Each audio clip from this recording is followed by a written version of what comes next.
Sound resumed.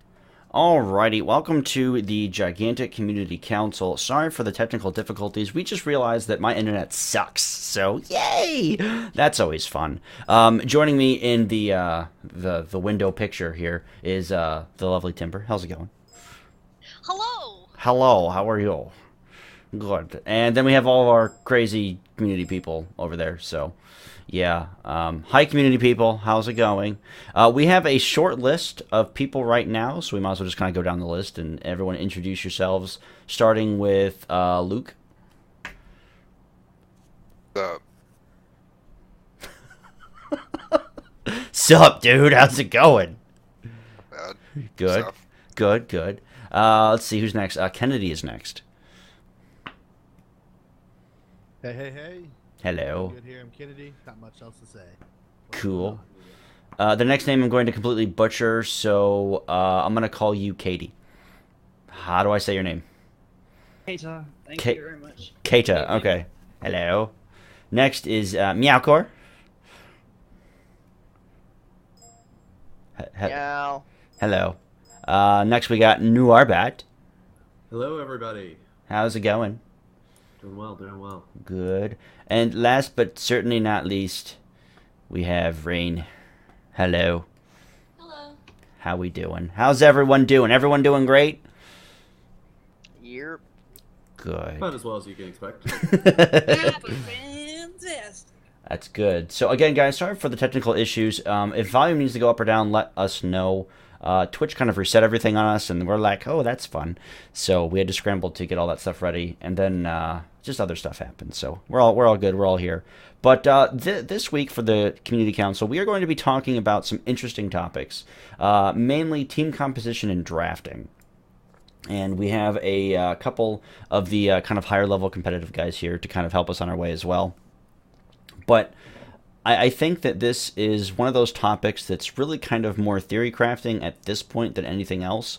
Because so far we've seen PAX South and PAX East, and we've seen both the tournaments, and both times the builds were completely different in terms of what team actually won. At South we had the kind of, kind of cheese rush meta with all melee, and then we got the Charnock in the back. A couple teams tried that for East, did not really successfully go anywhere. They got semi-close, but not close enough because they were not really expecting the healers to be as potent as otherwise. So I think the best person to kind of start off us off is going to be Noirbot, since you're probably the most experienced out of everybody here in terms of the competitive stuff.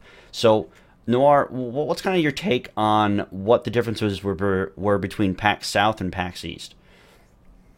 I think some of it Microphone is muted. definitely at PAX South we had a little less of a breadth of pro players. I know, like, when we were talking about people at PAX East, a lot of the coaches, we had so many more coaches that had been playing that had been in previous tournaments or, had other forms of past experience with the game. And I think there was a lot more just advice going around. And so you did, like, even if it wasn't exactly the same comp that won at PAX South, I think the comps that made it through to the end of PAX East were still running kind of that same core: Charnock, Margrave, Trip, Microphone Tydo. You were saying a lot Right. of the same thing, and so I think that there is still kind of a settled comp that's working right now and is going to liable to be the same going forward. Okay. Anyone else want to chime in on that? I'll go in. All right, go ahead. Definitely similar to what Noirbot said. Even though, like, the styles were different between PAX South Chime in on and that? PAX East. PAX East, even though both matches had, like, games down to the wire, PAX East was a lot more conservative. Everyone was playing kind of more defensively, poking each other out a lot. But even then, you kept seeing the same heroes. Like, just about every team had a Taito or a Trip. As far as I can tell, every single, like, team in the semifinals brought an HK, just because that faster firing rate on the Gatling gun plus a stacking slow is enormous for control.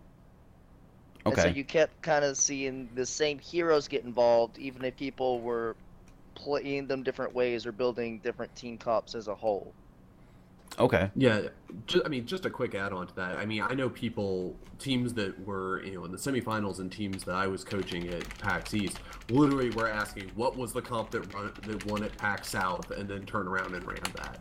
And Yeah. there were some modifications, obviously, but I think there's also a matter of this case. We had a lot of teams that their gameplay style was very defined by hands-on coaching. The two teams that won, both Warpath Fox and Superior, were pretty directly coaching them, and were a lot more active about yelling at them down and being like, look, like, don't go in, poke them out. And you saw a lot better like gameplay strat, which is what led to the more cautious gameplay, as opposed to South, where it seemed like a lot of teams were kind of letting the blood rush to their heads and going for crazy awesome fights. Mm-hmm. Yeah, but even then, it was the epitome games of South were the ones where the coaches did kind of control the map movement. Mm-hmm. 'Cause that's how we had the amazing clutch moment with Tiny. Right. Yeah. No, I mean that's very true. Timber, since you were not actually able to make it to East, unfortunately, what was your kind of spectating experience on, between South, watching it, actually being there, and then East, watching it on stream? Like, did you notice any like really differences, or was it too different because you weren't there physically? Well, I caught as much as I could. It was a very busy weekend, but it seemed like they had a lot more together than they did. I feel like South, you saw a lot of people just going in. Like, you just had people trying new things, and people playing different styles and stuff. I know when I played, I was very much get in the middle and then punch till they're all dead. And I think that with this, things felt, one, it just felt more organized as far as the stream went, so I was able to watch it, and the spectating was just better in East, and I feel like the games were too, they felt more put together, and I think the coaches did a really good job of doing that, and I think we just had people who have seen the game from South, Mm-hmm. and just a lot. It was just all overall. It really felt really good, and it felt really competitive. Not that South didn't, but I think there was a little bit more of an edge as far as that goes. So it was neat. It felt like I was watching, really legit Right. stuff. It was cool. Awesome. Anyone else have anything to chime in? Okay, moving on. Now, the next kind of thing that I think is probably really important in terms of the composition and also drafting, which we'll discuss probably a little bit more at length later, because that's probably going to be a lot more in-depth discussion. I'm not entirely sure if we want to go into like super in depth when it comes in drafting mode, but Kennedy, you wanted to chime in. I don't know. Are we still on the topic of the comps? Yeah, that's what we're still talking about. Okay. All I was going to say on the comps is I don't think they're going to stay the same. I don't think they're going to stay the same much longer. The games in Alpha, we had 16 characters at PAX East, and we have a very limited choice in what you could choose from, especially of each, like, what people would consider classes or type of things. And you kind of went with what people could play.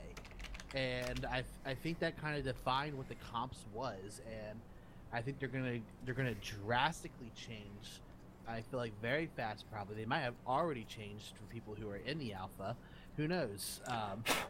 But beyond that, I think we see, and it doesn't always happen, but even in games that are right now in the top echelon of esports, surprise comps and surprise strategies come up out of nowhere at times. I think it most recently happened in a certain other esports where I believe a Chinese team came out of nowhere, like they were like ranked 10th, and they came out and just slaughtered everybody with an unknown composition that now a lot of people are looking at and going, wow, what is this? And a strategy and everything they did. So I think it's a. I mean, as far as things we might see that as a similarity to what we saw at PAX East or what we saw from PAX South. But I think that comes down to literally just because of two factors: the limited hero pool to choose from in its current state, and the not being familiar with the game. Right, right. Norbot. I mean, on some hand, I agree with Candy. I think we are gonna, see some more diversity as the game goes on. But at the same time, I wouldn't be surprised if we get to release. I mean, we've heard from Matiga that they're aiming for a release by the end of the year, and we've only added 4 new heroes over the last probably 6 months. I wouldn't be surprised if we don't get much more than 2 more heroes between now and when the game releases, which. I mean, we have 16 heroes right now. I mean, Smite launched with 17.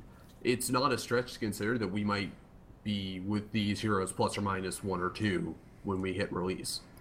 Yeah, I mean, go ahead, Chipper. Oh, okay. Well, just something interesting in chat while we're on the topic of how many characters we have. Sick and Nasty said there wasn't a lot to pick from. Now, my question is to you. Do you think that as we get a bigger pool, because once launch happens, they will be releasing regularly, do you think once we have a huge pool of characters, you'll still see a lot of change, or do you think we'll still end up seeing the same trip a million times, even though there's 15 other characters? Because I feel like you see that a lot with other games. It definitely depends on the way the heroes perform in terms of, like, a lot of games in terms of composition and drafting are going to have their top draft picks, their top hero pools, their top whatever. I know in Smite and Guild Wars 2, League of Legends, Dota, you all have a list of top characters you want to play or draft into your draft. So Trip is popular now because I think Trip, but we could also see Trip falling out of the quote unquote meta. If they nerf it to the ground or they change a mechanic, or same with HK or Charnok or any of the characters. They can be top tier 1 week, and then the next week or the next month they could be completely fodder tier. So it definitely is really dependent on what the developers actually do with kind of everything. Noirbot, I see your mic still lit up, so go ahead and chime in. Yeah, I mean, I think we are going to see some rotation. Obviously, like we saw HK kind of come in where we were seeing a lot more Charnok at PAX South, and that was definitely due to some buffs that happened between those two. But I think at the same time, because we have such a small pool, there's a good chance we're going to keep seeing a lot of the same heroes. Like if you look at Trip performs a very specific role in a team comp. Like she's really fast, agile. She's one of the better backcappers in the game. The only person you can really replace her with right now is Taito. Right. And maybe Wu. And so it's always just going to be a balance game. And in this case, we saw a lot of teams running Trip, Taito, and Wu just because that role was really good. And so right. I don't think you're going to... Same with Margrave. Like, who do you replace Margrave with? He's got 4 crowd control abilities. The next closest person, if you want crowd control, has 1 on a skill shot. Yeah. The thing is, with Wu, a lot of people played him practicing Friday and Saturday. When it came to building a team around him, there were only 2 teams that actually played Wu on Sunday. People don't know where to stick him yet, because it was easier to build a pick comp around the Taito or a Trip instead of Wu, where it takes a little more knowledge of the map and knowledge of how his stuff combos. Well, right. I mean, it really just all depends on who's playing and who's not. I forgot how to say your name. I'm sorry. Kata. It's alright. Kata. Okay, there we go. The one thing that I keep liking to chime in with is that the comparison always seems to be happening between Gigantic and other MOBAs, like League of Legends and Dota and right. games in that vein. But to me, the comparison to me has always been almost in a lot of ways closer to TF2.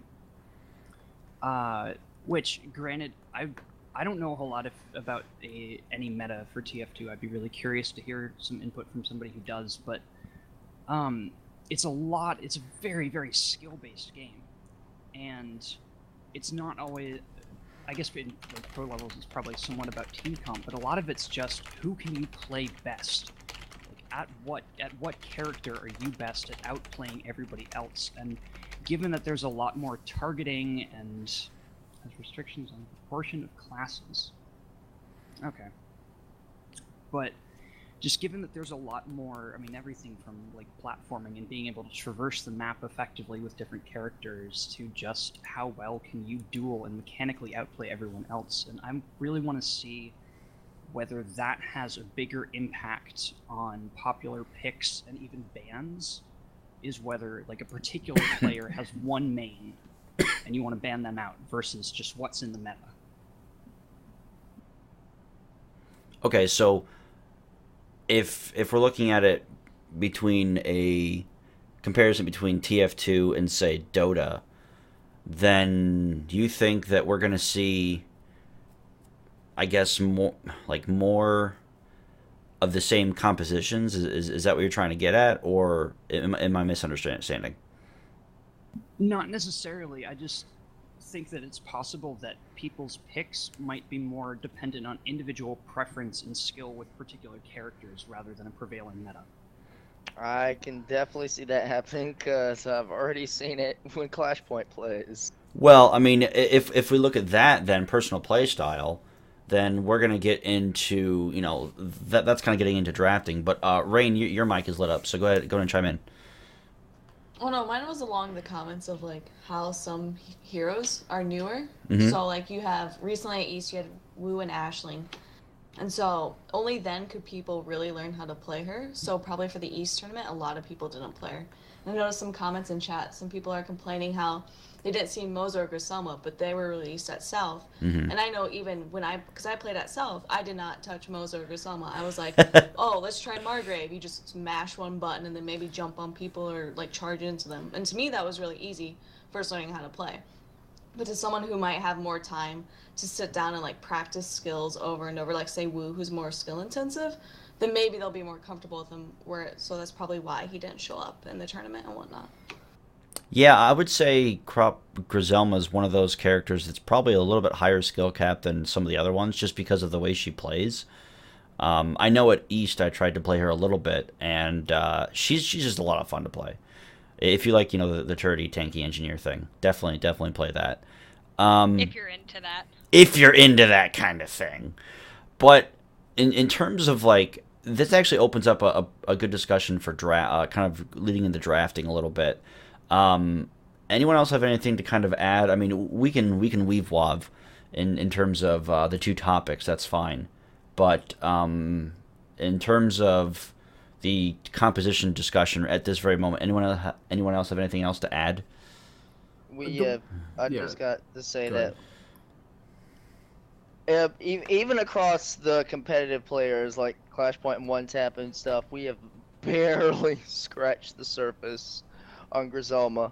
I was comparing her between South and East. And East, she like just about everything about her activated. got reworked, and it's just nuts. Like some of the stuff you can do with Griselma now compared to when she first came out at PAX South. Right. I mean, that's gonna be normal. Just throughout the game development too. I can't wait. Yeah, and I mean, I think we're going to see some more breadth, but I know, and this is something that wasn't necessarily, streamed, sadly, but during the after party at PAX East, we had kind of an internal tournament that we had Clashpoint playing, and One Tap, and Tiny, and some other teams. With some of the more experienced teams, we had the team of Motiga devs played, and so, people that had more experience with the game, and definitely, obviously, the Motiga devs, had their opportunity to play any characters they wanted, and they've been playing all of these people for longer than anyone. Mm-hmm. And, even there, they were running, Trip, Taito, Amani, Margrave, Nasus, like pretty much the exact same comp that you saw the base teams running, plus or minus a couple of the plays like Nasus and Amani that are a little, require a little more practice. But right. You're still seeing the base comp, like you saw at HK for Amani, which is just essentially a skill upgrade. Okay, so in terms of drafting, what do you guys feel is going to be the ideal draft mode? Do you want something like Dota does, where you ban first, then pick? Do you want something where it's pick, then ban, or no bans at all? Who kind of, like, what do you want to see?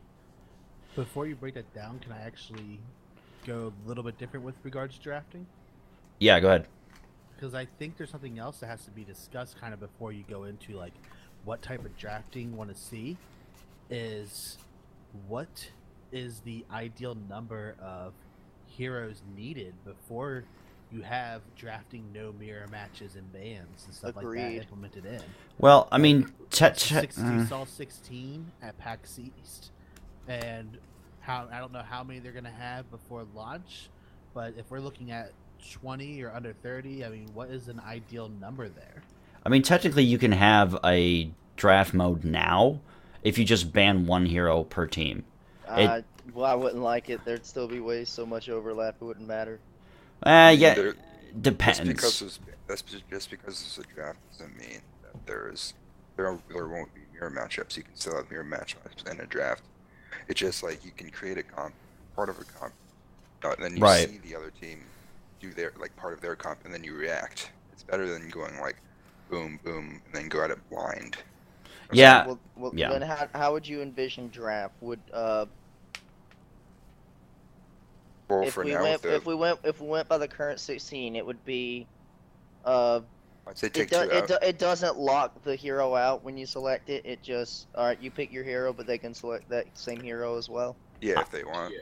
Okay. Timber, go ahead.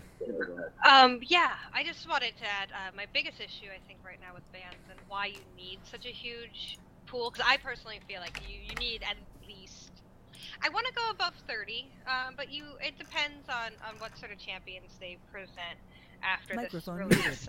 Microphone activated. But yeah, you just need more because you ban one character at this time, and then you lose half of a strategy for both teams. So I think until you see multiple characters being able to take on that role, you're gonna have a lot of time banning, because you basically, like, let's say Taito and Trip are out of the game, that basically takes out backcapping, which is a strategy within the game, and not necessarily, but I mean, yeah. Backcap Fidosity is real. That's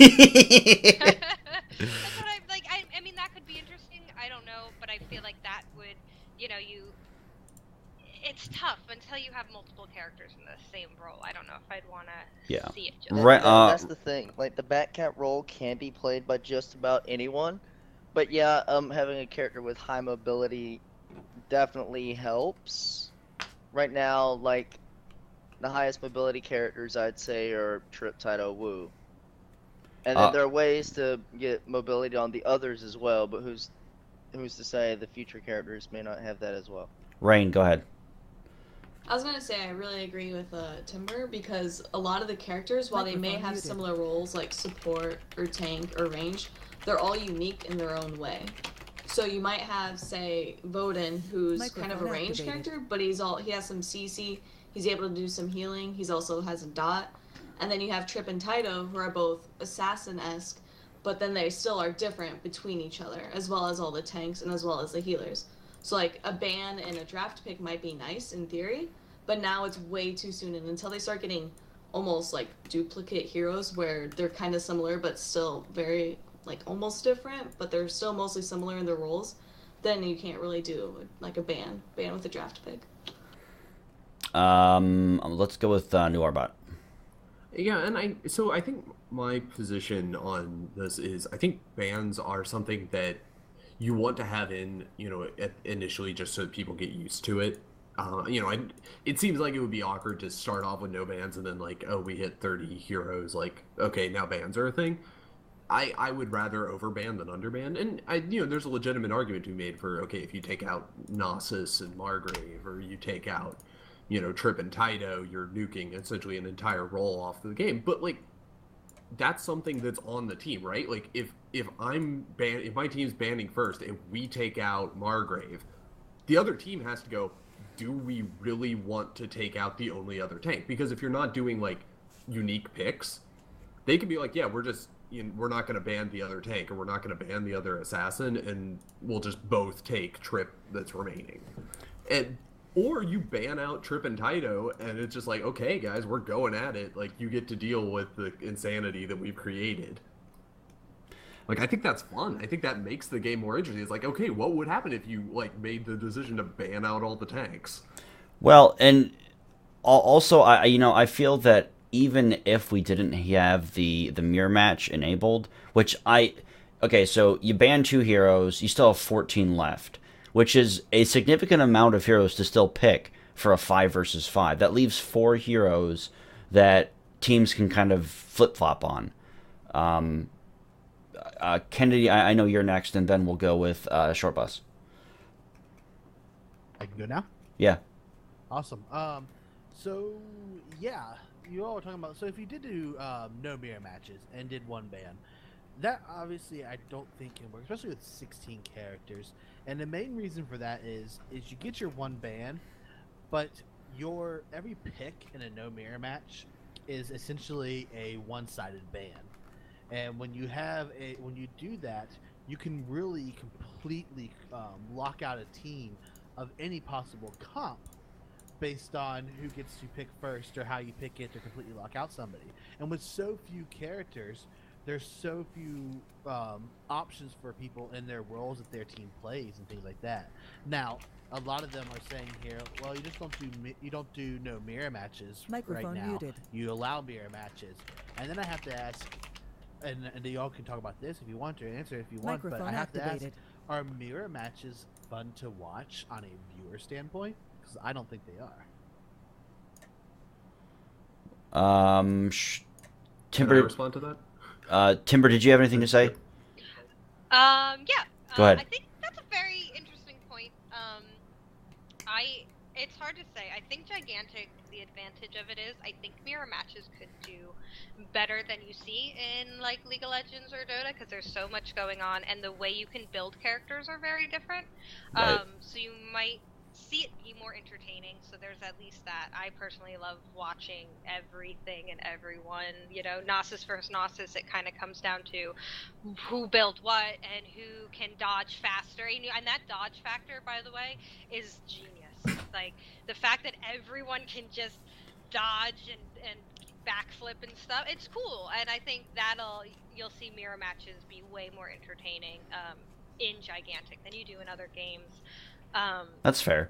And I think it's a fun game to watch. So I don't think you'd have to worry about mirror matches. I do still think that it's too small of a pool. I see what you're saying, Noir, and I like it, but I don't know how much competitive strategy. And I think to have a truly competitive game, you have to have a good system of drafting and bans and picks. I would definitely agree with that. Competitive standpoint is not, like I'm not competitive, so I'll run in the middle and punch somebody in the nose till they're dead.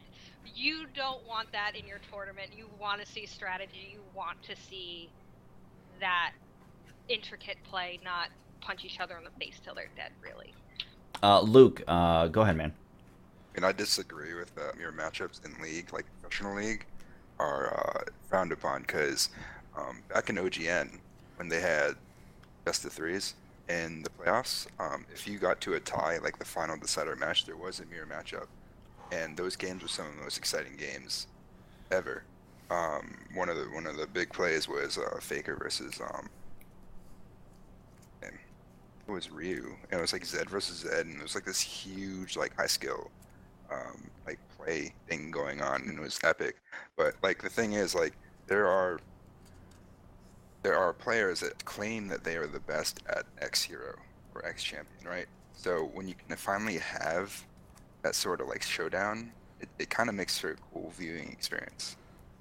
It does, but you also have to keep in mind that, see, my kind of philosophy about this is all the characters can build different things. So you have your dedicated supports, but they can also build super DPS. You have your dedicated DPS, but they can also build either hybrid like Vodin.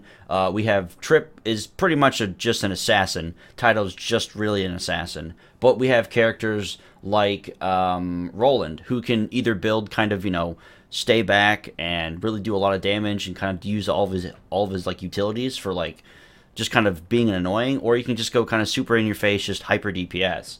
I mean, the world ain't ready for my Margrave. I mean, yeah. I mean, we even have like Margrave, who can build pretty good DPS, but I think mirror matches, at least for this game, would be almost too hard to follow on like just everyone picks Trip and everyone picks Charnock and everyone picks all the really just crazy flashy heroes. Obviously as we get down the line, we're gonna get more and more heroes, more and more stuff. But that's why right now it's not viable. Right. So you have to have it right now, for at least right now, and that's what the small amount of bans are for, like to get rid of a keystone in like a specific comp, or like get rid of one-trick ponies. Because one-trick ponies, I mean, they're cool to see, but eventually, you do get sick of them. That's why you have bans. That's why you have the drafts. Then you can tell what they're doing. Yeah. Or, I mean, if you already know what they're doing, of course, but so you can. That's fair. That's fair. Keita, go ahead. I feel like I'm very much taking the action game stance here, but I think a lot of the like how draft and bans ends up working is really just about determining what kind of competitive game it is. Like, is it going to be something that's going to be decided by people's ability to work together and like be a team and outplay the other guys, or is it going to be more about picking the right comp and then banning things to shore up your weaknesses and things like that? Like, should a team be able to prepare a very specific comp Microphone and then muted. say, all right, we don't want to deal with this guy, so this one particular character, activated. so we're just going to ban them every game? Okay. Or like, do we want it to be more of a like practice dealing with everything? And I don't know. Okay, well, I want to see the outplays. Well, because that's what most of this game is about. Can you land your shots? Yes, but I think we're all kind of forgetting something in terms of mirror matches. If we're watching it from a spectator standpoint and we see two Trips doing the same thing, it's going to get confusing for players that are just getting into the game or just kind of learning what each character does. So if they're following a match, shoutcasters commentating, they're not going to always be able to say X team's Trip, X team's Trip. It's just a lot easier to say Trip is doing this, Trip is doing that. So from a shoutcaster's point of view, mirror matchups are a pain in the ass, because you have to be like, so-and-so's team's doing this, but they're doing this, and then it's one of those like just weird, hyper, just awkward things to follow as well as commentate on. So I agree that the pool, at least now, probably doesn't support the no mirror matchups. Personally, I think it does, just because of the way the heroes can be built. New Arbot, I know that you've been waiting a while. Yeah, I mean, I think we're in a position where we almost have to allow mirror matchups just by the numbers. Because, I mean, if you look at it, if you're not doing mirror matchups, you're picking 10 out of 16 heroes. And even, if we get up to 20 heroes before release, 10 out of 20 heroes is half of the heroes. The odds that half of the heroes at any given point are, A, working a comp together, and B, are, worth playing or in someone's skill pool, is pretty low. Like, that's going to require a lot of people to be proficient on a ton of different heroes. Right. And that's not a bad thing, though. Which is absolutely not a bad thing, but I think there's also a tendency in this game, and I think this is something that I really, really enjoy about playing Gigantic, is you tend to get proficient in a weird set of heroes.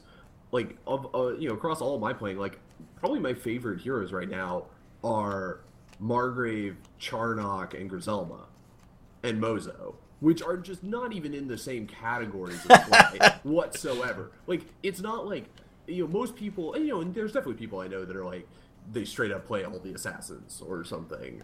But, a lot of people I know play really diverse pools that are not the same. And so, like, if you're in a situation where, like, if you're trying to do draft and it's mirrors, like, you actually run into problems where, like, it's very easy to pick out, like, all of the heroes of like, you could potentially pick out all of the ranged heroes or all of the melee heroes right now. And that's just, like, that's not going to be fun. Right, that's fair. Keita, then Kennedy. I'm sorry. I'm more just still on because I wanted to see if there's anything I wanted to directly respond to. I don't think I have anything in particular. Okay. Kennedy, go ahead. So I mean, it sounds like a lot of you are saying, and actually, I'm still wrapping my mind around the fact that I was agreeing with Baz that viewing 2 mirror matches would be a confusing thing to see. Like if I had a match with 2 Margraves and 2 Gnosis going at it in a group all of a sudden, I don't know who's on what team fighting. But beyond that aspect, I want to kind of push, like, this is the community council here, and I want to look at it from the perspective of our viewpoint going towards Motiga, them seeing this and hearing this. What level, or not what level, what number do you all see is a feasible number to expect before we can start implementing several bans or and no mirror matches? What do we need to get there hero-wise? What does Motiga need to look at as a goal number for heroes in order to implement something like that into their internal system? Luke, go ahead. I think a good number is for every 10 heroes, there's at least 1 ban per team. So like that's 1/5 of the champion pool ban. I mean, that might seem a lot in the future, but I think it's a pretty good number. As far as like introducing mirror matches, I mean, in statistics, the mentioned number is 30. So I'm gonna say 30. That's always a good number. Okay, Timber, go ahead. I agree with a lot that's going on in chat. I'm thinking around 40 or so, 40 to 50. Whoa. That way you see multiple roles and you see multiple things being able to be done. The good news is it's going to be a while before we're gigantic LCS, so that'll be nice. It seems like a lot, but it'll go by fast and it'll give everyone time to learn and play the game competitively. So I think that'll be good. Okay, Keita, go ahead, man, and then we'll go with Noir and then Meowcore. So I guess this might be a little bit against the flow of the discussion so far, but I'm actually kind of against just bans in general. And I guess part of what about that might be unfair is that it might be a lot to expect of the balance team, but I don't necessarily like the idea of having like that one character that's just always off the table, always banned every game, and you never see them because they're just too strong, or they fit the meta too well, or something like that. So I think part of that might be on Motiga themselves, but...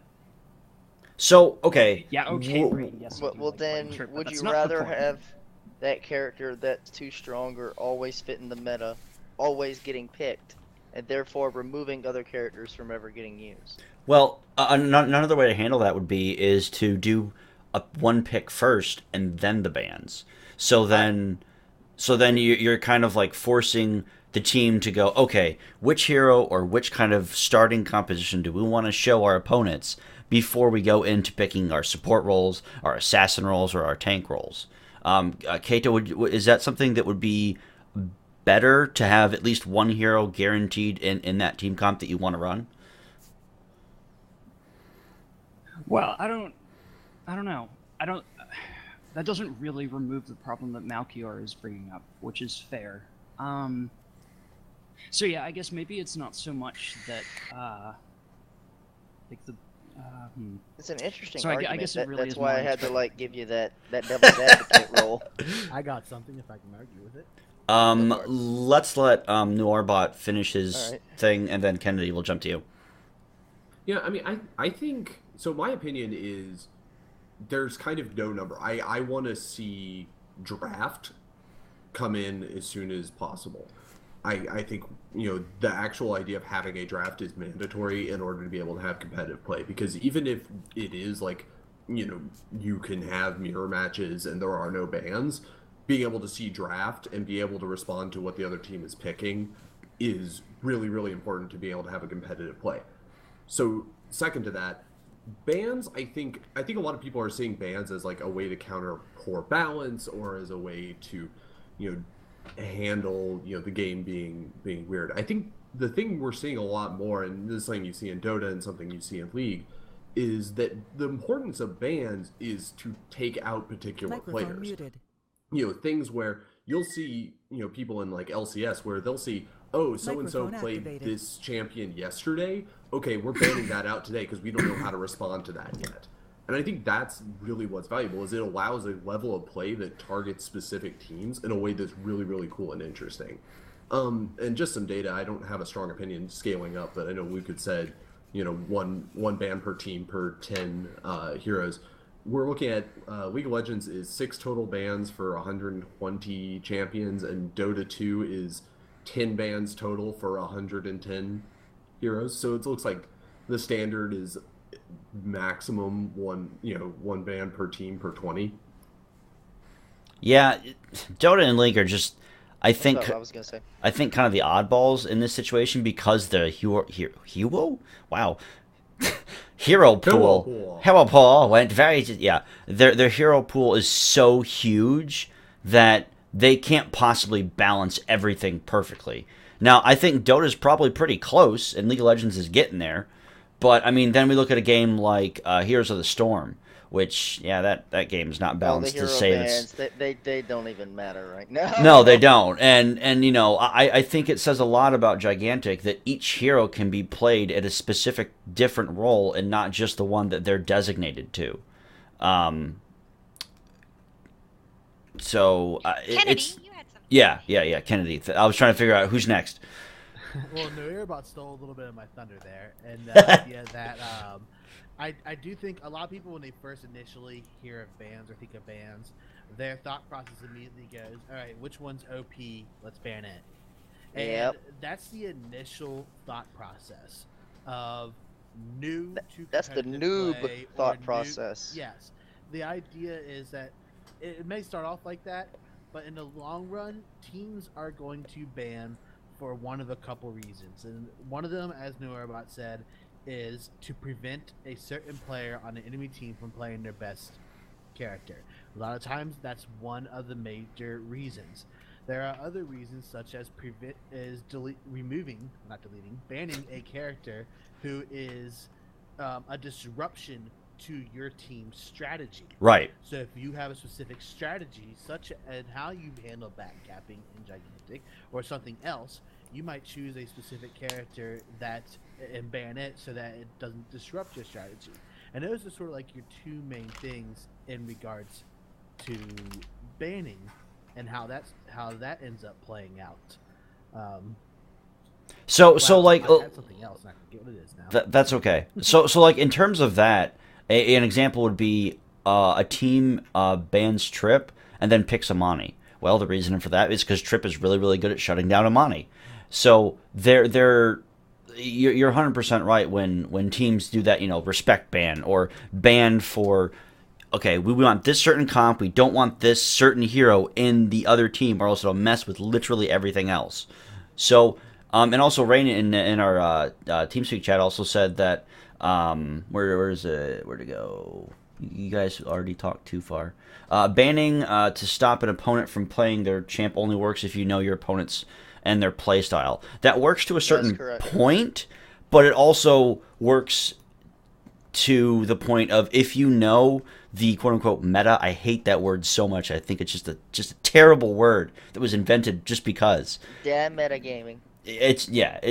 So if they're banning towards a play style, that works, but that can also hurt them because they're like, okay, well, we don't want Timbersaw on the other enemy team because Dendy's really good Timbersaw.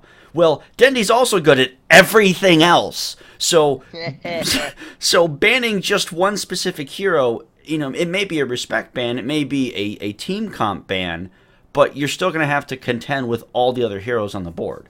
I mean, take like Vidasi, for example. She's a super awesome healer.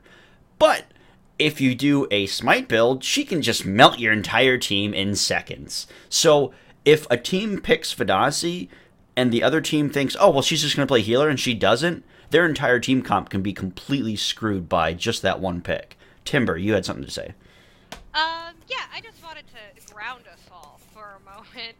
For the average player, I think that won't be an issue.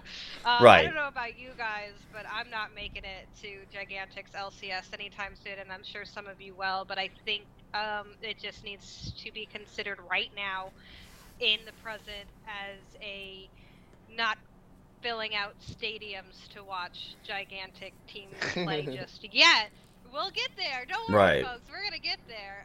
But right now, for the average player, you're not going to have that person who's good at every character. You're not really gonna know everyone's play style until we're much further in the game, until we're all playing it consistently and playing it, just more. Really, like, I'm not gonna know what the hell to ban any of you guys. Playing every I was PAX like, isn't yeah, really going to give us any I feel information.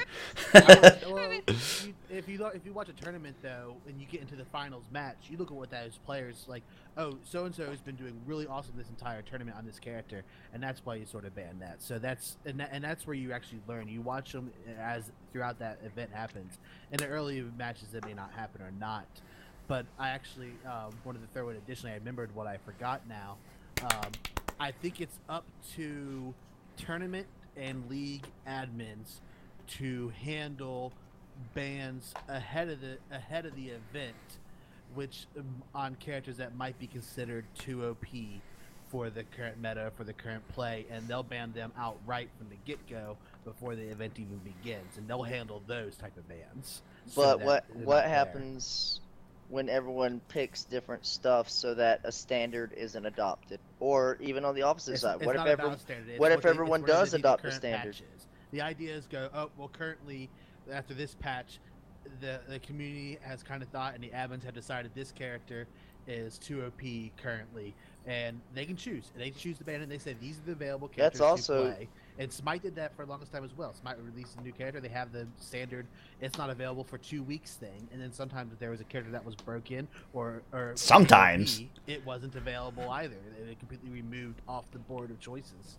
So you have that standard 2 weeks on new heroes plus any additional heroes that might have been broken in a most recent patch or a change or something. Okay, we're gonna go with Lukey and then Noorbot. I know you've been waiting, but Lukey hasn't talked in a little bit, so Luke, go ahead, and then we'll go with Noorbot. So in terms of being having a champ being OP or not, or not OP, but muted. the best champion, there's this coach in League of Legends called Last Shadow. He speaks and he says that there are absolutes in the math of the Microphone game. activated. So how the devs patch and nerf each hero, there will be a mathematically best hero. Right. So you really can't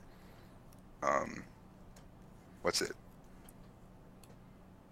You What? really can't avoid that. Agreed.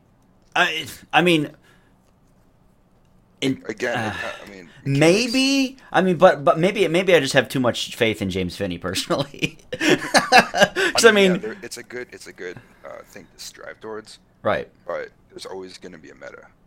I can also hope to be perfect every day, but I'm not. Yeah, but So- I mean, when you come to high Just tier, says you. but when you come to high tier play, players should strive to improve their mechanics to where it's not a factor anymore, and then it's up to what heroes they play. No, yeah, I would definitely agree with that. Noorbot, go ahead. Yeah, this is probably gonna come off as more annoyed / angry than I am, but so Timber said something that's been grating to me about discussion in this community, which is kind of I don't like competitive, or competitive's years down the line, and therefore we don't need to think about it. I think it's a fallacy to say that because competitive scene won't exist immediately that we shouldn't start thinking about it now. And yes, sure, it shouldn't be the guiding principle under which the game exists, but we need to put in the features that we absolutely know we are eventually going to need. And having a draft and having some sort of pick ban system is absolutely going to be necessary if we ever want to run tournaments. And so I think that is something where I want to see this on draft. I will consider it somewhat a failing of the game if it doesn't ship with some sort of pick ban phase. Interesting. Wow. Yeah. Whew. Laying down the hammer. Laying down, yeah. Can I speak to that? Let Timber go, and then you can. Yeah, I was just gonna say I agree with that. I just don't want to see us getting ahead of ourselves before we're at that point, because I think that could harm the game as a whole if we focus too much too soon, is my deal. But I do agree that it does need a ban and pick. feature. Oh right, Mal, your go. All right. Well, I do agree. It's very important. I would not say the competitive part of the game has failed. Should it not exist? I'll use like the old MMO adage. I don't want a pick and ban phase put into the game until Motiga is ready for it. If they don't think the competitive scene needs it yet, or if they think their hero balance isn't there yet, or the diversity isn't there yet, I do not want it rushed at all. Yeah. That would ruin everything. I agree wholeheartedly. That, If the game you know, is so and- fragile that adding a different lobby to do picks and bans was like a difficult consideration, I worry about their code base. Like, it doesn't seem like it's. Well, I mean, Greg is in hard charge thing. of fixing their I ain't code, talking about so the code base. I'm talking about the stability of the competitive environment and the competitive balance as a whole. I don't mind like seeing each other's draft and stuff, but adding bans on top of it, that's Oh, sure. Like, definitely. I'm not saying it like ranked play needs to be on picks bans. Like, I'm saying like I would like to be able to at least see that like the studs of it are coded into the game, so that sure, like maybe they decide that we don't need bans for 20 heroes, but like I want to see like when we tick over 30 or 40 that they're like, okay, here's your first ban. interesting. Well, Motiga has said multiple times, you could see it on their thread on Reddit, that they are going to take this as far as we take it, and Yep. that's also something that has to be considered. So if we scream and yell and kick for it, I think we'll see it, definitely. And if we're playing their game to play competitively, I think we'll see it.